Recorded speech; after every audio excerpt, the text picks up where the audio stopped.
ہماری خوش قسمتی ہے کہ آج ہمارے درمیان پروفیسر اختر عباس صاحب تشریف فرما ہیں. ہماری آج کی تقریب میں اگرچہ یہ بہت اچھا مؤثر اور پرمغز لیکچر دے چکے ہیں، لیکن وہ مجموعی طور پہ آڈینسز کے لیے تھا. تو میری خواہش تھی اور کالج کی معلمات اور طالبات کی بھی خواہش تھی کہ محترم اختر عباس صاحب سے گزارش کی جائے کہ وہ خاص طور پہ اس پس منظر میں جو ہماری طالبات اور معلمات کی رہنمائی ہے اس میں موٹیویشنل گفتگو کریں. اختر عباس صاحب کا تعارف آپ سب کو معلوم ہے، اور یہ الحمدللہ ایک ایسی شخصیت ہیں جو بیک وقت بہت سارے میدانوں میں بہت سارے کام اور سارے ہی بڑی عمدگی کے ساتھ کر رہے ہیں. ابھی رات 1:30-2 بجے تک اردو ڈائجسٹ کا شمارہ جانا تھا اور 1 بجے تک یہ وہاں کام کرتے رہے، اور اس کے بعد آج صبح کو سفر یہاں کا کیا.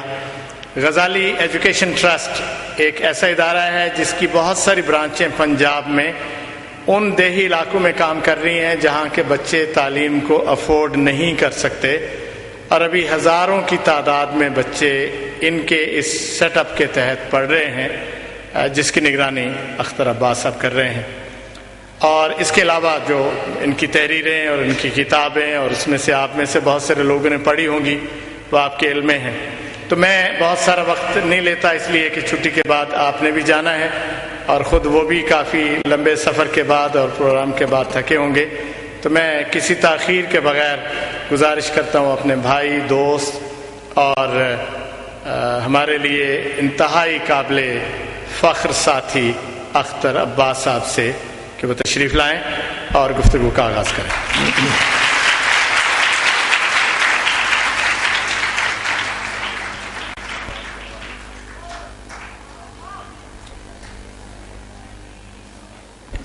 بسم اللہ الرحمن الرحیم. میں جب صبح گھر سے چلا تو بہت ڈرا ہوا تھا. اسی ڈر کی وجہ سے میں نے ٹائی نہیں پہنی. میری بیوی نے بڑے پیار سے، بڑے دلار سے مجھ سے پوچھا کہ ایسے آدھے ادھورے جاتے کیسے لگیں گے؟ تو میں نے اس سے کہا یار چنن جانا ہے، دنیا کی وہ دوسری نکر ہے. اور دیکھیں شکور صاحب سے تو میں محبت کرتا ہوں، وہ خیال کر لیتے ہیں، اللہ جانے لوگ وہاں کیسے ہوں گے. اور ٹائی والے کو وہ سنیں گے، اس کو دیکھیں گے، قبول بھی کریں گے کہ نہیں. تو بہتر ہے کہ تھوڑا ذرا سادہ سا بن کے جاتے ہیں. اچھا یہاں کے پتہ چلا سارے پڑھے لکھے لوگ ہیں ماشاءاللہ، اور اچھا خاصے انہیں ہنسنا بھی آتا ہے، مسکرانا بھی آتا ہے، بول بھی لیتے ہیں ٹھیک سے، اور بڑی بڑی بسوں پہ فری بیٹھ کے چلے بھی جاتے ہیں. تو اتنی بسوں کا کافی کرایہ ہوتا ہے. ویسے آپ کو تو میرا تھوڑا سا لیتے ہیں، فری والا ہی معاملہ ہے وہ. یہ آپ کے ڈپٹی ڈائریکٹر صاحب سن رہے ہیں، عقل مندوں کے لیے اشارہ کافی ہوتا ہے.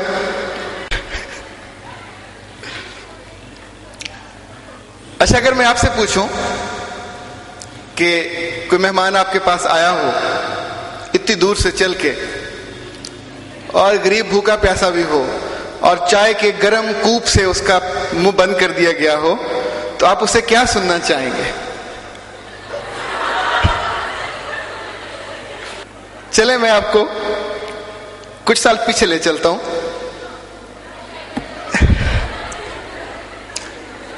جب ہم چھوٹے تھے، جو میری بہن تھی بڑی، اچھا میری جو بڑی بہن ہے مجھے ان سے سخت اختلافات ہیں، اصولی اختلافات ہیں. چونکہ اصل میں انہوں نے میری ماں پہ مل مار لیا تھا، اور میری ماں ہمیشہ میری بہن کی طرفدار رہی ہیں، میری طرف ان کی کم توجہ رہی ہے.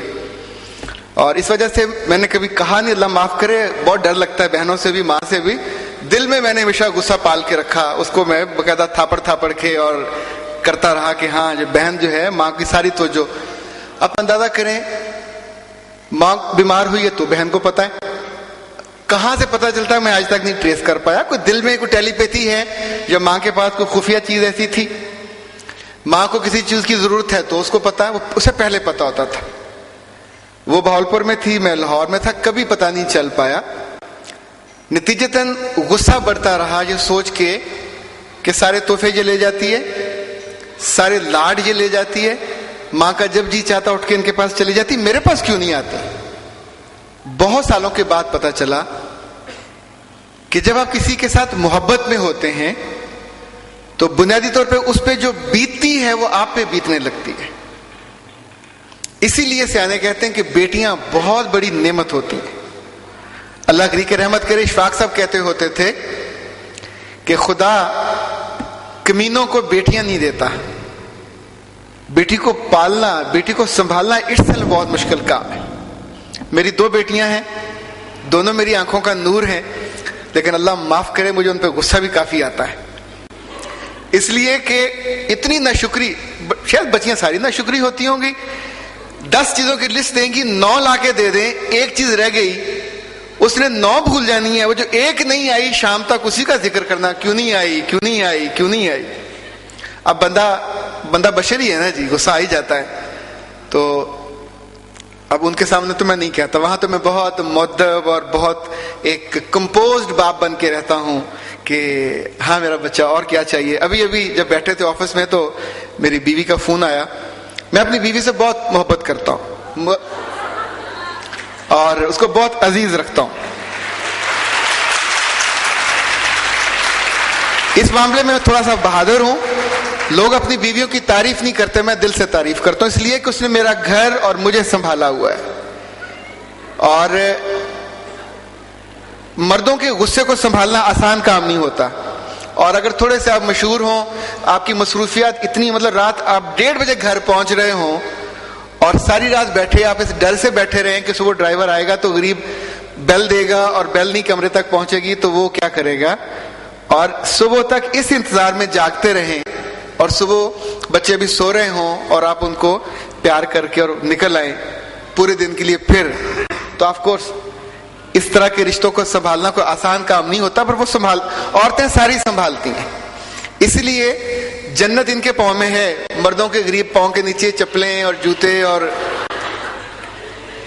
ماں کی ایڑیاں پھٹی ہوئی بھی ہوں تو بھی جنت تو وہاں ہے نا.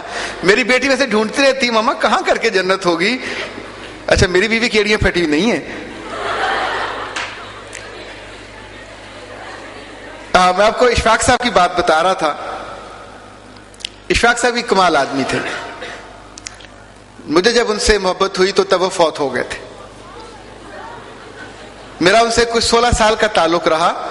میں اپنے آپ کو منع کرتا رہا, روکتا رہا, طرف باز محبت نہیں کرنی, باز آ جا, کیونکہ جب آپ محبت کرنے لگتے ہیں تو آپ کو ڈھلنا پڑتا ہے, آپ کو پھر ماننا پڑتا ہے. بنیادی طور پہ جن چیزوں کے ساتھ ہم بہت عجیب و غریب طریقے سے سوچنے لگتے ہیں, آپ کا ذہن دل ویسا ہی بن جاتا ہے. اللہ نے جس چیز کو, عورت ذات کو دنیا کا حسن اور خوبصورتی بنائی, ماں نہ ہوتی تو دنیا نہیں چل سکتی تھی, بہن نہ ہوتی تو رشتے نہیں چلنے تھے, بیٹیاں نہ ہوتی تو آپ زندہ نہ رہتے. اور حد یہ ہے کہ بیٹیاں بیاہی جاتی ہیں, لوگ سوچتے ہیں کہ آپ فارغ ہو گئے. کہاں فارغ ہو گئے, بیٹیوں کے بچے تو بھی آپ نہیں پالنے, بیٹیوں کے بچوں کی شادیاں وہ بھی آپ نے ہی کرنی ہے. اللہ نے رشتوں کو گوند کے رکھ دیا. یعنی جو نبی اپنی بیٹی کے ساتھ اتنی محبت کرتا ہو کہ جاتے ہوئے بھی اس کو آخری پیغام دے رہا ہو, اور جو نبی اپنی بیوی سے اتنی محبت کرتا ہو کہ اس کے ساتھ بیٹھ کے وہ کھیلتا بھی ہو, ان کو کھیل دکھاتا بھی ہو, اور ان سے اتنی باتیں کرتا ہو اور اتنی باتیں سکھاتا ہو کہ نبی کے فوت ہونے کے بعد حضرت عائشہ آپ کو پتا ہے نا کتنے سال زندہ رہی, بھری جوانی میں بیوہ ہوئی اور بڑھاپے میں جا کے 60-70 سال کی عمر میں فوت ہوئی. یعنی جب بیوہ ہوئی تو ان کی عمر کوئی 20 سے زیادہ نہیں تھی, 16 اور 20 کے بیچ میں تھی. اور پوری امت کی عورتیں ان کے پاس جاتی تھیں اور سیکھتی تھیں کہ دین کیا ہے, اللہ نے کیا بتایا, کیا نہیں بتایا, کس سے روکا, کس سے نہیں روکا. اگر ایک حضرت عائشہ نہ ہوتی تو 2600 سے زائد زندگی بدل دینے والی احادیث